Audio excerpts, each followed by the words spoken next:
Welcome, everyone, to this opening press conference for the WTO's 12th Ministerial Conference. We have with us today His Excellency Timur Süleymanov, First Deputy Chief of Staff of the President of the Republic of Kazakhstan and Chair of the 12th Ministerial Conference. And we have as well, of course, the WTO Director General, Ngozi Okonjo-Iweala. Mr. Süleymanov will give some brief opening remarks, followed by the Director General. We'll then take some questions. We don't have a lot of time, so without further ado, I give the floor to His Excellency. Thank you very much. Hello, everyone. I'm very happy to welcome you all to Geneva at the start of WTO's 12th Ministerial Conference. As host and chair, I would, of course, have liked to do so in Nur-Sultan, but for some reasons, we were not able to achieve that. But in any case, let the spirit of Kazakhstan and our country, and I see it in the logo of the conference as well, the flying eagle is on the flag of our country, and hopefully he will help us rise to the occasion. I'm very pleased to be here with the Director General, whose tireless efforts to make the conference a success make my job a lot easier. I'm extremely grateful to her dedication, drive, and passion. I said easier, not easy, though. There is still lots to be done, and the challenges we will face in the coming days are tremendous.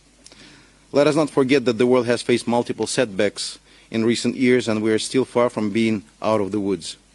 This includes the multilateral trading system and the WTO. People have challenged the rules-based trading system and questioned its ability to deliver. Now is the time to prove the critics wrong and show that it is feasible to reach the work in support of global trade and global values. We have come out of a devastating and severe global health crisis. Despite moving forward and away from the pandemic, we need to continue to pay attention to its effects and its possible return. It's just common sense. We cannot simply let go, and this is why I'm extremely pleased for all the work that delegates in Geneva have conducted so far on the TRIPS waiver and the WTO response to the pandemic. To me, addressing the pandemic is probably one of the key outcomes of this conference. Lives are at stake, and WTO can prove it can contribute to prevent this from happening during future crises. Another major outcome that we aim for at MC12 is addressing the current food crisis and using the WTO rules to help fighting food shortages, in particular for the poor and vulnerable. There are, of course, very technical, tactical, short-term, and, of course, strategic aspects to it. Failure to address the growing worldwide food insecurity will set us for further shocks to the system. The world needs less, not more, uncertainties. And as we all know, there are currently multiple uncertainties that require truly global approaches and solutions. I firmly believe that WTO is part of those by continuing to contribute to stable and predictable international markets. This will also require the WTO to reform and adapt to the new rules, new economic realities. Resilience and future-proof are key targets in this respect. No one disagrees with the need for meaningful reforms to strengthen the functioning of this organization, driven by fit for purpose and fit for reality. Moreover, in the coming days, I will do my utmost as chair of the conference to advance the important issues such as agriculture and fishery subsidies. We need a deal on fish which is more than 20 years overdue and more than ever necessary. It is possible and doable to have agreement in both areas that respect and protect the interests of all the WTO members. I believe that ministers gathering here in Geneva have the power and the will to deliver on MC12 and guide WTO into the future. The groundwork has been done, and it is now up to political leaders to bring the work to good outcomes. I will urge on all of them to show flexibility, wisdom, and vision. I'm looking forward to working with Director General and will do everything I can contribute to the success and to meaningful outcomes at this conference. Thank you very much, and good luck to all of us. Thank you, Mr. Suleimanov. I now give the floor to the Director General. Thank you, Dan, and I want to thank you, Chair, and the Vice Chairs, all the facilitators who will be helping us with our sessions, driving towards having a good MC12 in these next few days. I want to thank you all for coming. It's good to see so many journalists from all corners of the world. This is the first WTO Ministerial Conference in almost 5 years, and it's also my first WTO Ministerial Conference. The world has changed since the last one. I wish I could say for better, but it's certainly become more complicated. I've never seen in my lifetime so many conflicts at the same time, and I've spoken so much about this because it's pretty unusual. We're still trying to cope with a pandemic that has cost the world millions of lives. We have an international security crisis with the war in Ukraine. We have a major food crisis, an energy crisis, and we have an ongoing climate change crisis. So this poly-crisis, or simultaneous crisis, is really unprecedented. And what is very, very central to all of this is that no one member, no one country can solve this crisis on its own. This is a time that you need the world working together. You need global solidarity.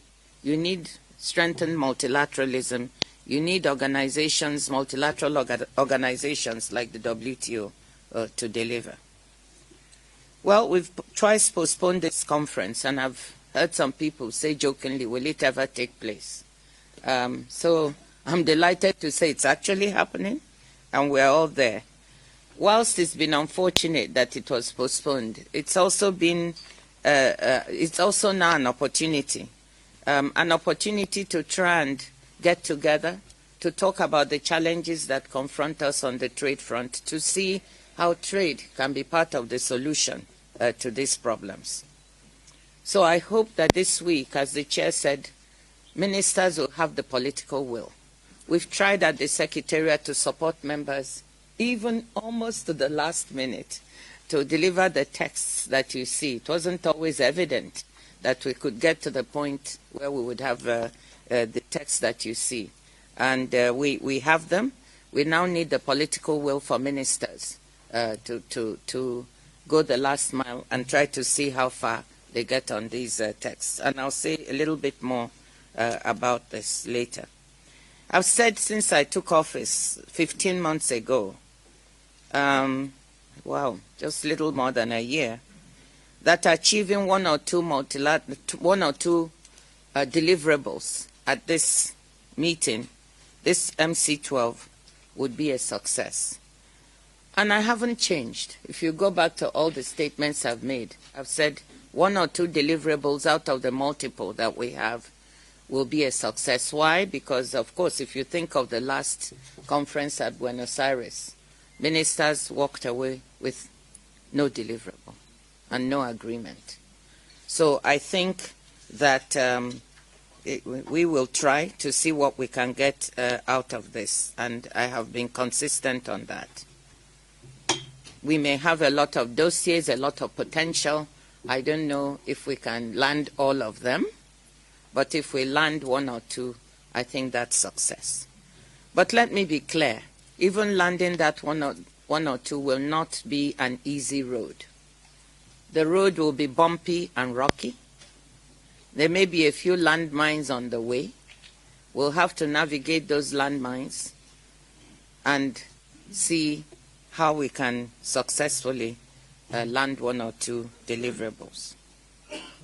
We hope that we can reach a deal on the WTO response to the pandemic, covering intellectual property issues, trade and health issues, and so on.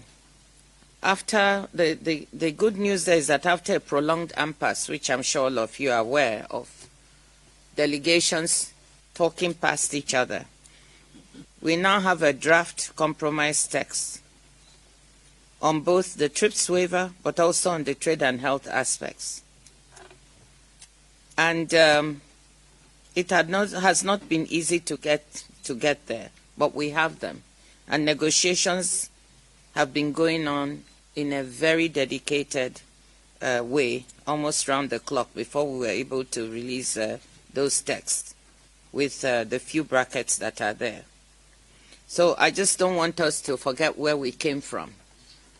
We didn't even have a text we could negotiate. The fact that we have one on the table on the TRIPS waiver is a considerable achievement for the members, and I hope we'll have the political will to get through with the response to the pandemic. You know, compromises are never perfect. There are some who thought a complete waiver, others who didn't want a waiver.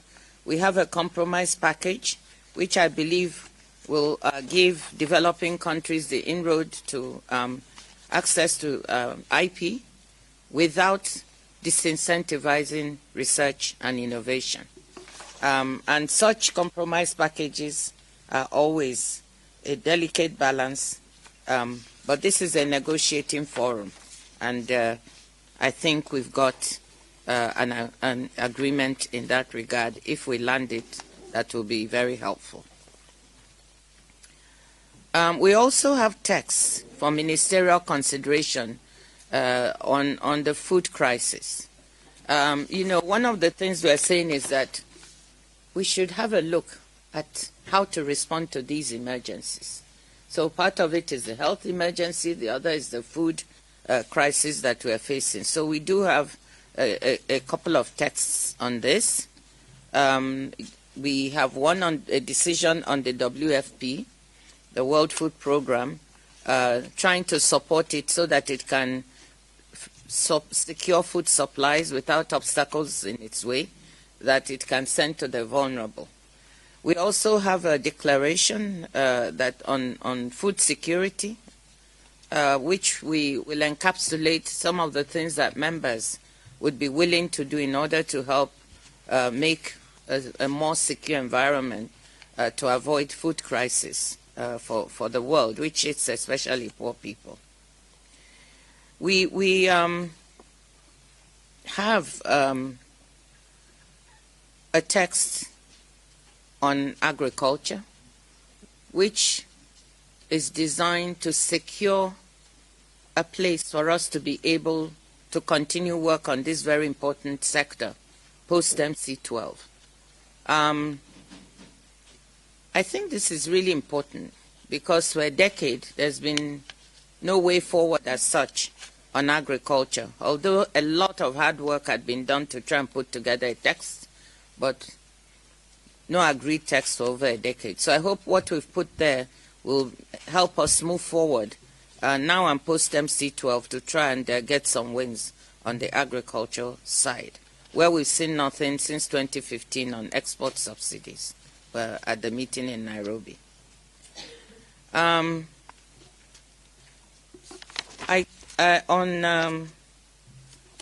fisheries subsidies, I hope we can come to agreement on eliminating harmful fisheries subsidies, which help to curb the depletion of the ocean's resources and compromise the livelihoods of over 260 million men and women who depend indirectly or directly on our marine resources. It's been 21 years in the making. I think it's time for us to really try to come to an agreement. But let's be clear, where we are now represents considerable progress. If you had told me, I mean, I'm I'm surprised in the 1 year, or amazed that I've been here 15 months, to see how we've moved. There have been some very tough issues in the fisheries negotiations which we've been able to overcome that I thought we never would. So whatever happens, we have made substantial progress in a way I didn't anticipate. And moving that forward, whether now, if the ministers can land it, or even after, I think I can comfortably say that this is an area of improvement for us. On WTO reform, what are we looking for? We all acknowledge that the organization needs to be reformed.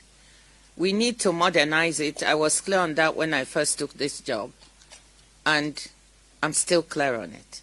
We need to look at a monitoring and transparency function, a negotiations function, and a dispute settlement function. All of these need to be modernized going forward so we can confront the challenges of the 21st century. Now, all we are looking for here is to agree on a process. And that might not seem like a lot, but it is. Because at the WTO, actually getting the 164 members to agree on a process to move something forward is a big deal. So if we can get that process, that means we can agree on modalities, substance, and time frame for delivering up to MC13. So there are many other issues. We have the e-commerce moratorium that we are looking at and hoping that ministers will come to a sensible decision on that. We have issues on the LDCs, the least developed countries, and their graduation. All of these are also in front of us, and I hope, as I said, we can get through them in the next 3 days. Again, let me end then by saying that regardless of what happens in these next few days, we've made considerable progress on all fronts. We've worked like crazy in the last few days. And I'm grateful to all of the ambassadors and all the staff of the Secretariat who have made this possible. Let's see if we can deliver. I'm cautiously optimistic that we'll get to our 1 or 2 deliverables out of the bundle that I just talked about. The ball is in the court of the ministers now. We'll be there to help them as much as possible. Thank you. Thank you, Director General. We will now take some questions in the limited time that's left. Please raise your hand if you wish to ask a question, virtually if you are online. And a reminder that we are only taking questions from journalists with the green badge. When you're called on, please state your name and your media. Please say if the question is directed to the Director General or the MC12 Chair. And we do have translation, English, French, and Spanish. So since we are in Switzerland, I will give the first question to Swiss publication, and that's Ram Etwaria from Le Temps. Ram, you have the floor. Thank you very much, Dan. Good morning, Dr. Ngozi. I have a very simple question. I wonder what kind of steps you have taken so that the conflict in Ukraine doesn't block the negotiations. Thank you, Ram. That's a very good question. When I said that the road to delivery will be bumpy and rocky, that's also one of the things I was thinking about. As you know, inevitably, the war in Ukraine impacted the way we were working. So for about 3 to 4 weeks, it took us time to find a modality.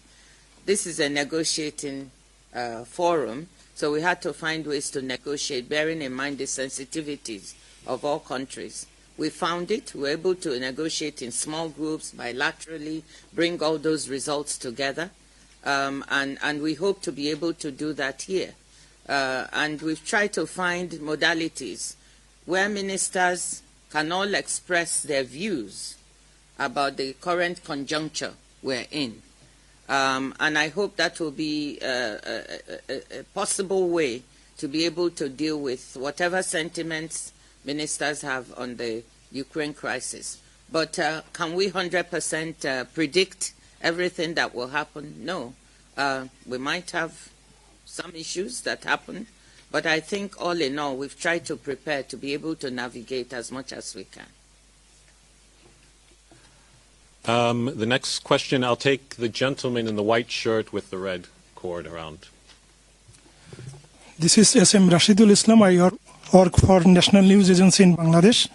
Director General, as you are aware that given the current global situation of rising inflationary pressures, commodity price hikes, and Russia-Ukraine conflicts, and heightened geopolitical tensions, least developed countries are facing unprecedented uncertainty in terms of their trade and economic development prospects. Several LDCs are at various stages of their graduation from the LDC group. And this group of LDCs also face tremendous development challenges. The LDC group has proposed for a special development support facilitating smooth LDC graduation. Do you think WTO members are providing adequate attention to the pressing need of LDCs?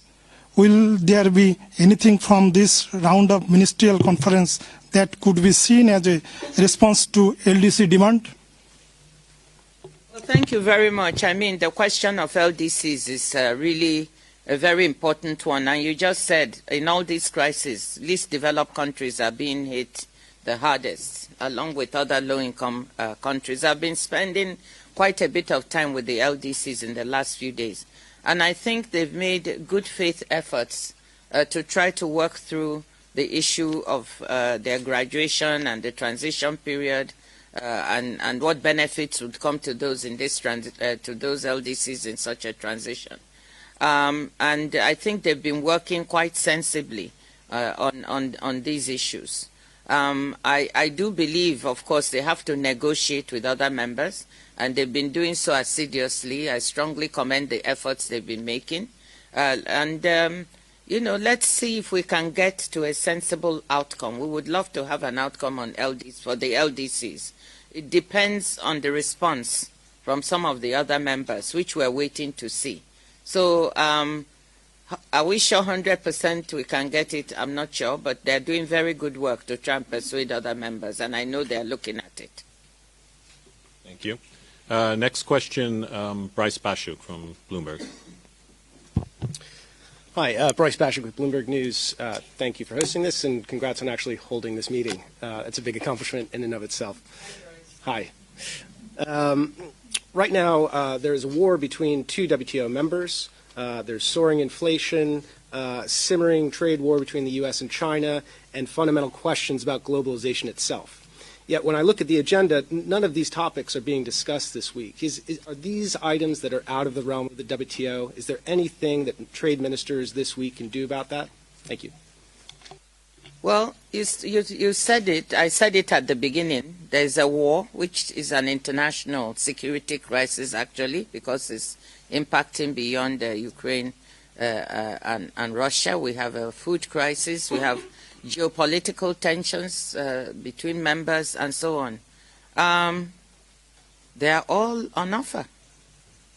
They'll be talked about. That's what I mean. I think ministers will have the opportunity to really discuss these issues. We have a session that is called The Challenges Confronting the Multilateral Trading System. And this will be an opportunity for ministers to talk about these issues, about the geopolitical tensions between members, the food crisis, the energy crisis, the war in Ukraine, all of these. So no, it's not, they are not at all being ignored. I fully expect ministers will talk. Now, we have an unprecedented, I think it's 103 ministers and observers registered to speak at this session. This has never happened before. I think in the WTO, I try to ask them do a little bit of looking. It's usually about 60 to 65 or so members who take the floor to speak each time. This time we have over 100. And that shows you the unprecedented interest that ministers have in this organization, but also in expressing themselves on the multiple issues that are happening. So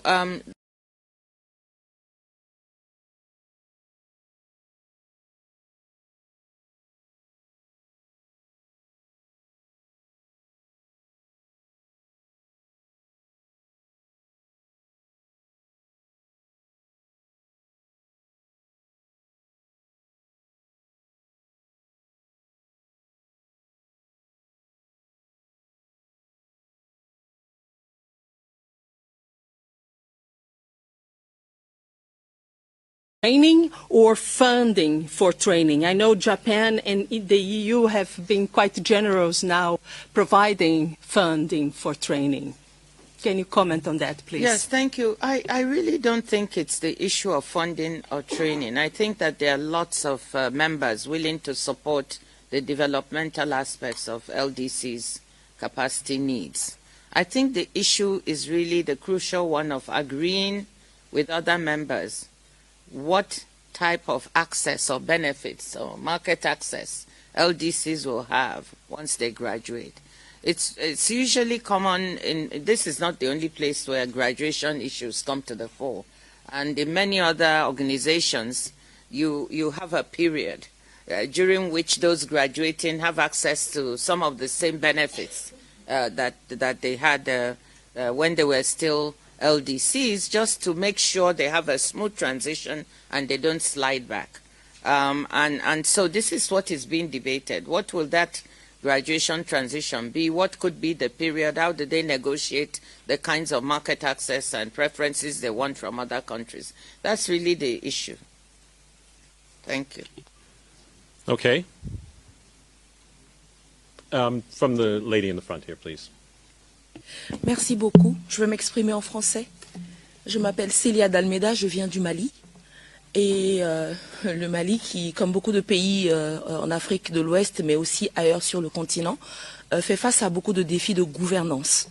On parle de commerce et dans nos pays, la plupart de ceux qui opèrent dans ce domaine sont dans le secteur de l'informel.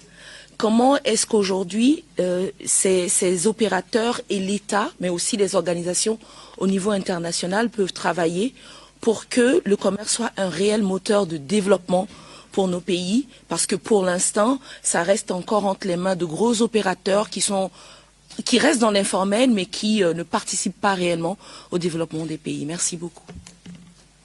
Oh, merci Célia et sois le bienvenu. Je vais répondre, je vais répondre en anglais si c'est possible, ou être plus vite. So it's a very good question about Mali is also another LDC. And like many LDCs and low-income countries, they have a large informal sector and a lot of micro, medium, and small enterprises. And one of the things that we've been pondering here and looking at is how can trade really become an instrument of inclusion? Trade has helped to lift more than 1 billion people out of poverty, along with globalization. And this is a good thing. But there is no doubt that there have also been poor people in rich countries and poor countries who've been left behind. So the question is, within these countries and so on, how can trade help all those who are trying to make a living in the informal sector? And what we're doing here is we have a group that is of members who are actively trying to see what kinds of specific assistance and specific rules that one could look at that would help micro, medium, and small enterprises to benefit better from local, national, regional, and global value chains. So there's active engagement on this issue among members.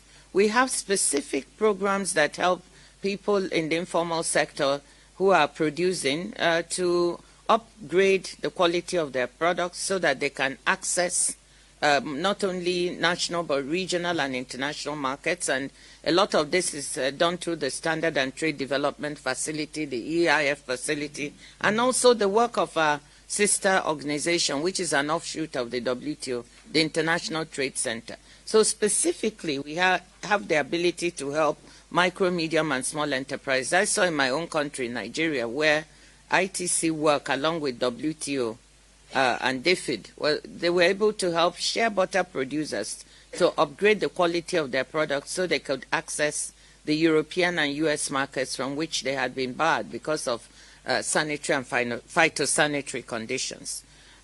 We are also working really hard on women in trade because we believe supporting women, again, to be better integrated into local and national, regional, global value chains is a way to help improve their standards of living. And we've seen that women who work in micro, medium, and small enterprises that export, their incomes tend to be higher than those that only cater to the local markets. So those are some of the things. Actually, from here, I'm going straight to a gender event, which is going to try to showcase some of the things we're trying to do for women in trade. Thank you.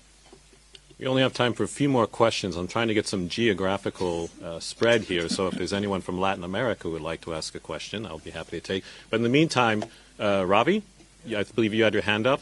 Could you identify your media, please? And also, Ravi, please, one question.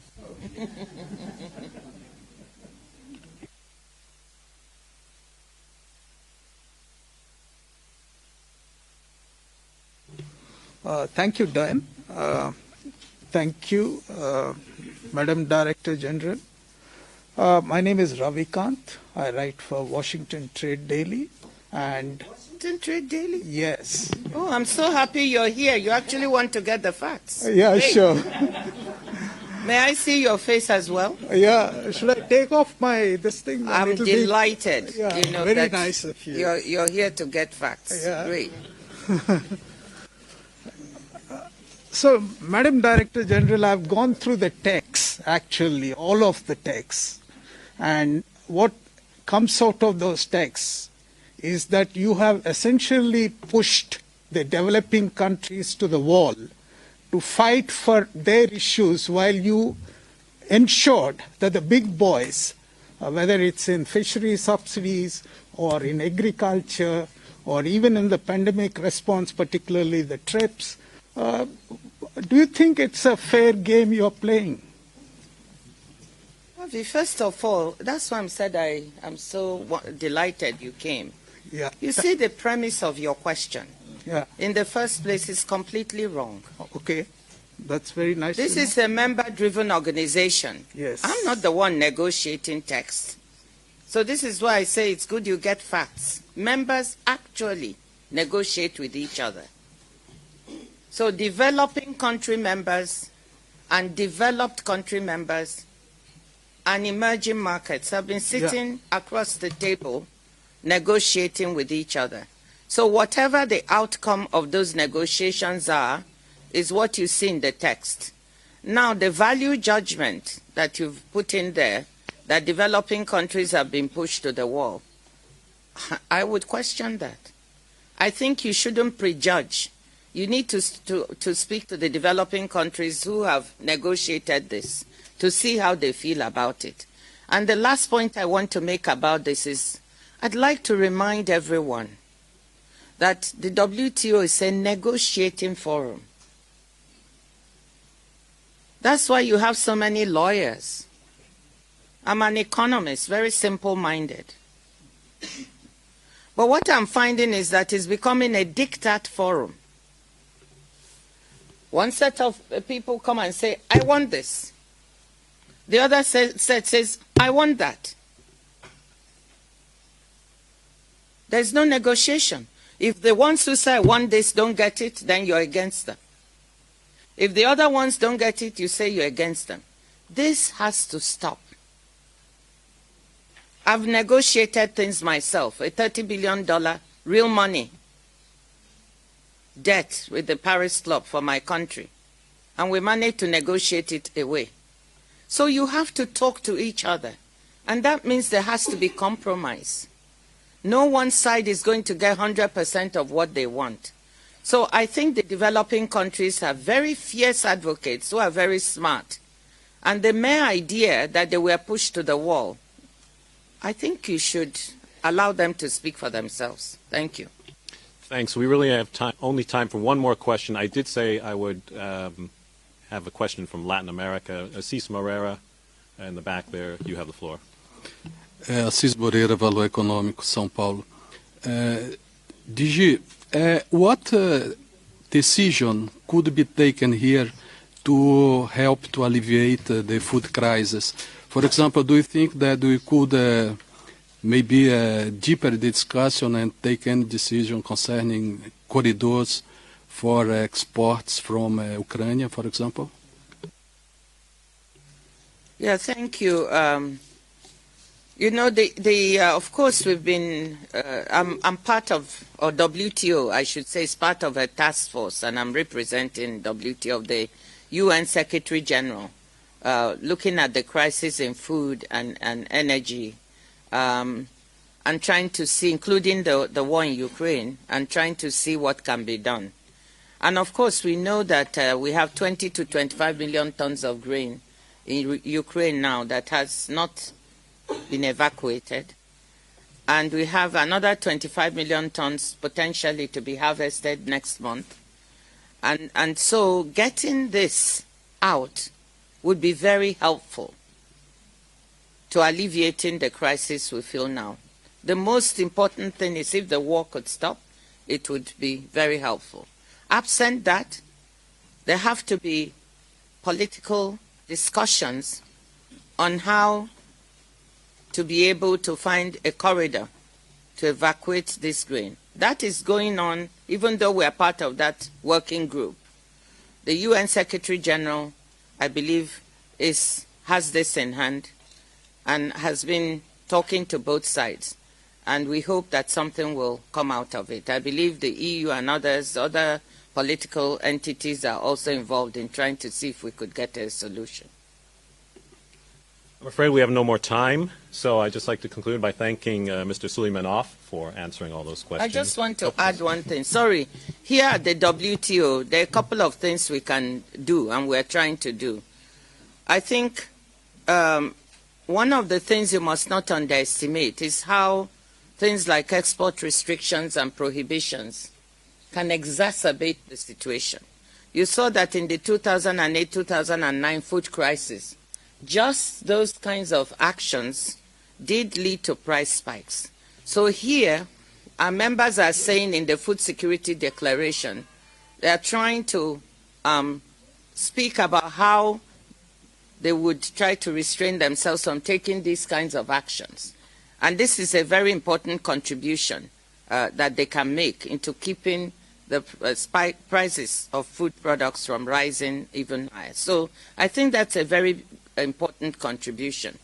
The other one is the WFP waiver of, countries saying they will not put up export restrictions so that would prevent the WFP from access to humanitarian supplies. And here, the WFP only acquires from countries that have a surplus. So how can we make sure we don't put export restrictions that prevent them? I think if such a decision, would again be very helpful towards alleviating this situation. Thank you. So again, thank you very much for attending. Mr. Suleimanov, thank you very much. Director General, thank you. This concludes the press conference. Just a reminder that the opening session for the 12th Ministerial Conference starts at 3 p.m. today, which you could follow online. Thank you very much, everyone. Thank you all.